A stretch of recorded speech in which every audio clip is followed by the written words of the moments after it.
November 12th, 2287. Has someone ever told you something about their past that completely changed how you perceived them? The reason I ask is because I just had a very interesting chat with someone back at Diamond City, and something she told me revealed a perfectly reasonable explanation as to why she's so aggressively trying to get the word out about a danger she sees threatening the entire Commonwealth. Okay, you know who I'm talking about, but I'll get to that story in just a moment. After helping Dance find the deep-range transmitter at the ArcJet site, I had a thought that I might go back to the Red Rocket and pick up a set of power armor to take with me to Diamond City, since that had been my reason for going back home in the first place. But I was so close to the back bay, I decided to just go ahead and see if I could have that chat with Piper about locating the Institute. I wasn't sure what kind of scene I'd make showing up there in a T-51 suit anyway. If the Brotherhood had already shown up, that would be one thing, but I definitely didn't want to be the first one walking through that entrance in a giant metal mech suit. I wanted to slip in, get the info I needed, and then be on my way to wherever the next stop was. For all I knew, the next step in my journey would be a stealth mission, and if that was the case, I didn't have a place at Diamond City to leave the power armor, and it probably wasn't the best idea to leave it out in the open. I was pretty sure I couldn't be the only wanderer in the Commonwealth that carried a few fusion cores in his supply bag. The sets of power armor I had found so far had been in remote areas, or areas frequented by raiders or other undesirables. Leaving one in a highly trafficked area was most likely an invitation to have it stolen. But I was about to tell Piper my life story, so perhaps I could rent out a corner of public occurrences and keep it there. I could ask anyway. I didn't know exactly how much leverage I'd have, since I did also need to pick her brain about the Institute. As I approached the western side of Fenway, all was quiet. No super mutants, no disturbances. The sight of the rusted gate over the park's entrance jogged a memory that I needed to pick up that green paint from Hardware Town for Abbott, maintainer of the wall. I had made him a promise that if I could find any, I'd bring it back for him. So I made a quick trip down the block and was in and out of Hardware Town in a matter of minutes. On our last visit, Nick and I had scrounged up some valuable solvents and electronics and had put them in a cache hidden among some rotting corpses dumped by raiders that had infested the store. The smell had apparently deterred anyone from discovering the stuff, so I got a shopping cart from the front, packed up the paint as well as the items in the cache, and wheeled it all to Diamond City. Originally, I had thought I'd be bringing these items to the Red Rocket for Sturgis, but he seemed to be making out just fine there, and I was probably going to need any caps I could get by turning them in at the Diamond City Science Center. My first stop was Abbott, though. He lit up when he saw me approaching with the cart full of gallons of paint. You find that paint? I teased him a bit, asking what he'd do if I could only find blue paint, and immediately felt terrible when I saw all the joy drain from his face. No, I said, and quickly pried open one of the cans. Abbott poured a little out into a tray, handed me a roller, and asked me if I'd do the honors. Why don't you go ahead and paint the first stroke? I dipped the roller in, and a beautiful deep green hue covered its surface. As I transferred the color to the wall and spread it out over a few square feet, I felt somewhat hypnotized by the sticky sound of the roller spreading the color up, then down, then slowly across. I hadn't realized how faded the wall had been. This new color being applied made it feel like something in the Commonwealth was new again.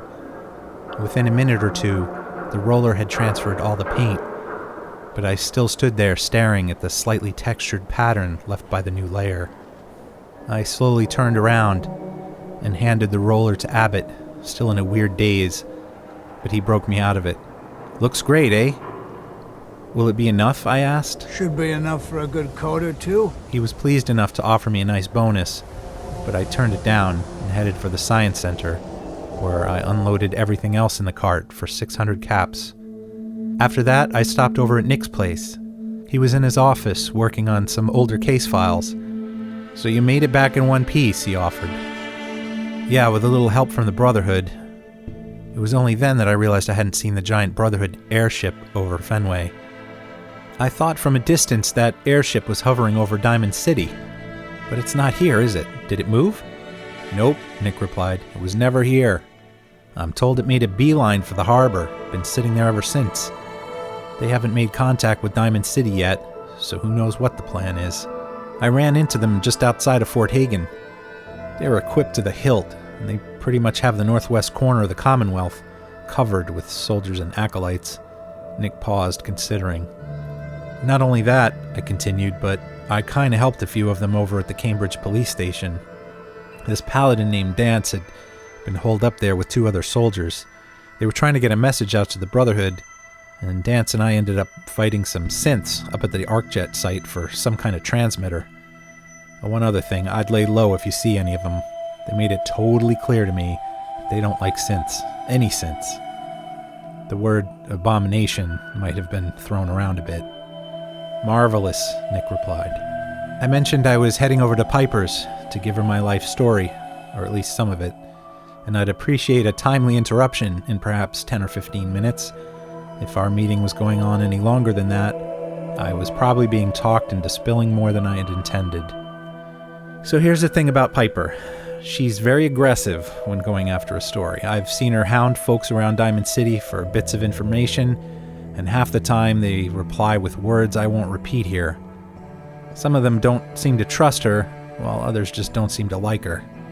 She takes a lot of shit from Diamond City residents, and it's well known she's in a feud with the mayor after that soup story, as well as inferences that he's meeting with shady characters, but everyone's more than happy to read public occurrences. I mean, she seems to be earning a living, so when we sat down to talk, I was determined to spend an equal amount of time asking questions as I was answering them. In the end, our discussion about my life story revealed a lot more about her than I think it did about me, but I guess that's subjective. When I got to public occurrences, Piper didn't look at all surprised to see me. Nick told me you and he had quite an adventure. Care to fill me in about it? He was being cagey, but I guess that's nothing new. He did say you didn't find your son yet. Sorry to hear that. I told her Nick would be by shortly, and we could talk about what happened at Fort Hagen then, but that I'd like to do that life story interview, possibly in exchange for anything she could tell me about the Institute. The Commonwealth's boogeyman. Feared and hated by everyone. She led me to a room behind the shop, a sort of den where her sister Nat sat reading nearby in a sectioned-off area behind some cement blocks. We sat down on a big red couch, and she started the conversation by asking about my time in the vault. I said if that's what she wanted to know about, I was afraid the article was going to be a lot shorter than she had intended. I told her my family had been frozen, and that I had spent all of maybe an hour at most in Vault 111, most of it trying to find my way out after I woke up. But she seemed intrigued by this, and asked if I had been alive before the war. When I replied that, yes, I was over 200 years old, I could see the gears spinning at that point. Oh my God, a man out of time, she said, echoing the words that Mama Murphy had used weeks ago when I had first met her. She asked what had changed about the Commonwealth in 200 years. I replied that I couldn't even really compare the two. Everything was different. Piper just looked at me, and for my part, this was right around the time when I started to feel like I was holding a pretty weak hand to start asking for favors. She searched for something that might elicit a wordier response. So let's try something different. I've been trying to get people to pay attention to the kidnapping that's happening everywhere in the Commonwealth. I have to hope it's not just indifference, that it's more likely they're scared. So if that's the case, if you had a chance, what would you say to someone out there who's had a loved one go missing, but who's too scared or feels too hopeless to go looking for them? I tried to come up with something meaningful and thoughtful, but all I could muster was what I felt right now. You just have to keep going. Take each day as it comes. Keep moving forward. Piper seemed pleased with that answer, so I asked her, what keeps you going? Why are you so invested in this story of missing people? If you're constantly banging your head against a wall, trying to get people to pay attention, why keep trying? I've seen how people react to you, and you're just looking for information that could help people. Of course, in my experience, if you want to do real good, playing nice only gets you so far. Seeing my puzzled look, she continued. Look, I've been trying to warn Diamond City for a long time about the threats out there, and all I ever get is... Oh, Piper, why don't you ever publish anything happy? Piper, why can't you write something nice for a change? It's enough to make me want to hang up my hat some days. Then why keep going, I asked. She replied, that's where your statement resonates. You have to keep going, because people deserve to know the truth, even when it means some drone from the Institute could pay you a visit in the dead of night. I looked over at Nat. She had been looking up from her book, watching for my reaction, but her eyes quickly darted back down to the pages in front of her. So even Nat knew of the potential danger. Piper looked over at her, then looked back at me, leaned in, and told me the story of where they grew up. When I say the truth protects us, I know. I've seen firsthand what the truth can do. She went on to describe how she and Nat had grown up in a small settlement way out in the Commonwealth, where their dad had been part of the local militia. Keeping the raiders off our backs and the mirelurks out of our latrines, as he'd describe it. One day, he turned up dead. His captain, a real piece of work named Mayburn, claimed that raiders must have gotten him on watch. But after doing some digging, Piper found out Mayburn had sold the town out when he thought he wasn't getting paid enough for his work. He had made a deal with some local raiders. He'd leave the gates to the town open and let them loot it in return for a cut of the profits. Piper figured her dad must have found out and was going to expose the deal, but he turned up dead first. I wasn't about to let that bastard get away with murder. So what did Piper and her sister do? They went to the mayor, who didn't even want to listen to their story. And that's when the two of them decided to paper the entire town with wanted posters for the captain. It caused such an uproar among the townspeople that the mayor finally decided to listen. As a result, when the evening raid arrived, the traps had been set, and the raiders were killed or imprisoned. Piper and Nat's actions had saved the town, but Piper didn't want any credit. Those people saved themselves because they knew the truth. Suddenly, things started making a lot more sense. In her mind, just outside the Diamond City gate, Piper saw a very real boogeyman peering over the wall as the city residents just went about their business, as if they had no idea who or what was staring them down. That's why she pushed so hard. That's why she kept putting herself and Nat in jeopardy, even pushing the mayor far enough that he felt he had to lock her outside of Diamond City altogether. That's how I had found Piper when I first arrived at Fenway's gate. Something sinister was going on here. Something larger than a few kidnappings, and something to which it was obvious that Sean was connected. It was time to tell Piper what had happened at Fort Hagen.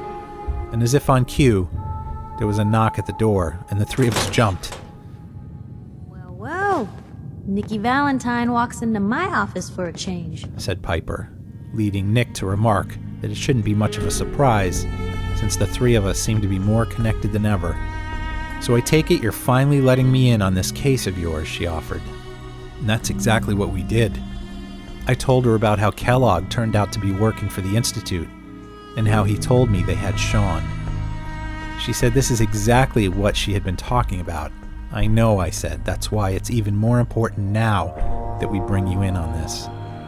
She said she didn't know how much help she could be. She had been investigating the Institute for a year, and all she knew was that they were kidnapping people in the middle of the night, and that no one knew where the Institute actually was, or how to get in. But there's one person who has to know, right? She asked. Nick jumped in. The person who took Sean there had to have a way in and out. I guess that's going to be a problem, I replied, what with him being in hell and all. Piper looked at me in surprise. So, a murderer and a kidnapper gets his brains blown out by an avenging parent. Nick slowly began to pace around the room, repeating Piper's line about brains. You know, look, there's a place in Goodneighbor called the Memory Den. Relive the past moments in your mind as clear as the day they happened. If anyone could get a dead brain to sing, it'll be Dr. Amari, the mind behind the memories.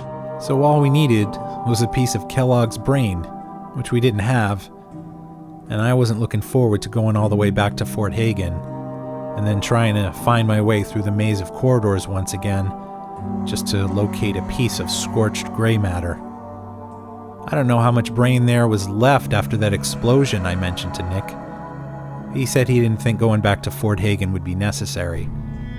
While examining Kellogg's body, Nick had found a couple cybernetic implants that he suspected had come from the Institute, and had snagged them thinking they might give him some clues not only about Sean, but also about himself. Never leave a possible clue behind, he said. One of the implants had been in Kellogg's brain, and Nick said it was back at his office, prompting Piper to make a gagging noise. Jesus, Nick. Gross. Seriously? You making a habit of keeping brains back at your office, Nick? Do I need to start worrying about you? You should start worrying about whether or not there's enough info left in that brain piece for Dr. Amari to do her magic on it. So with no time to lose, Nick and I headed out to Goodneighbor to see if Kellogg's brain would sing for us.